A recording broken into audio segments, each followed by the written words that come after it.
আসসালামু আলাইকুম সবাইকে। সবাই কেমন আছেন? আশা করি সবাই ভালো আছেন। আলহামদুলিল্লাহ আমিও ভালো আছি।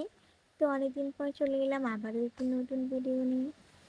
আসলে অনেকদিন আগে আমি দারাজ থেকে আমার বাগানের জন্য কিছু বীজ অর্ডার দিয়েছিলাম। তো সেগুলো প্রায় ১ মাস পর আমার বাসায় এলো। আমি অবাক যে দারাজ এতটা ডেলিভারি লেট দিচ্ছে কীভাবে? তো আমি সেখান থেকে ৩ টা এশা টব অর্ডার দিয়েছিলাম। মাত্র ৳৯৫ য় ৩ টা টব পাচ্ছিলাম। যেখানে আমি বাজারে গিয়ে দেখতেছিলাম প্লাস্টিকের টবগুলো আরএফএল এ প্রায় একটারই ৮ ইঞ্চিগুলার দাম ৳১১০ এরকম করে।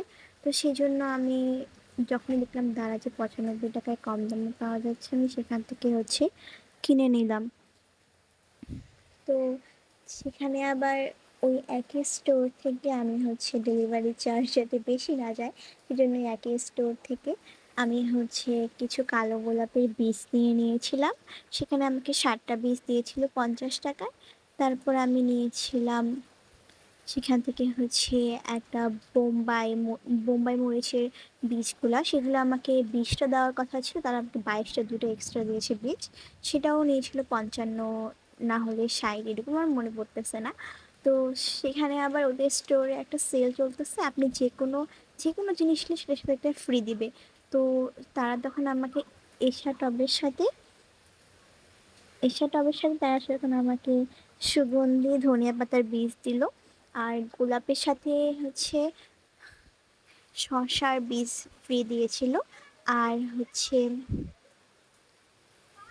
বোম্বাই মরিচের সাথে তারা আমাকে হচ্ছে আমার মনেও পড়তেছে না কি দিয়েছিল। ১ মাস আগের কথা, প্রায় ৩ দিন আগে আমার পার্সেলটা চলে আসছে। তো তোমাদের ভাইয়া সেটাকে লাগানোর জন্য চেষ্টা করতেছে। সে আবার কৃষি নিয়ে পড়ছে, আমি অত ভালো বুঝিও না।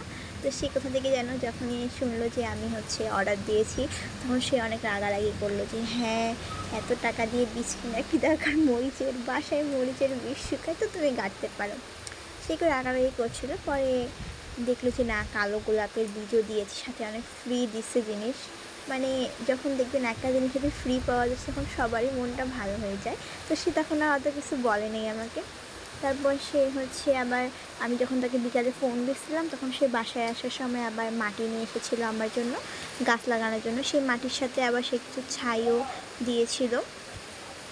এখন অবশ্য বর্ষাকাল চলতেছে, তো এই সময়টায় গাছ লাগানোর জন্য আর কি খুব ভালো একটা সময় আমি যতদূর জানি। তো এই জন্য সে আমাকে হেল্প করতেছিল এগুলো লাগানোর জন্য। আর আমার ছেলে সে তো আন্টির সাথে বাইরের দিকে ঘোরাঘুরি করতেছিল। সে তো অনেক খুশি যখনই আমার বাসায় কোনো নতুন পার্সেল আসে। সে ওই যে বাবল র্যাপ করা সেই পলিথিনগুলোকে নিয়ে সে সবসময় টিপাটিপি করে। আমারও অবশ্য অনেক মজা লাগে এগুলোকে টিপতে।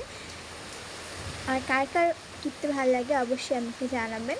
ভিডিওটি দেখার জন্য সবাইকে অনেক ধন্যবাদ। আর আমার ভিডিওটি পছন্দ হলে অবশ্যই ফলো দিয়ে রাখবে, লাইক শেয়ার করবে। ধন্যবাদ।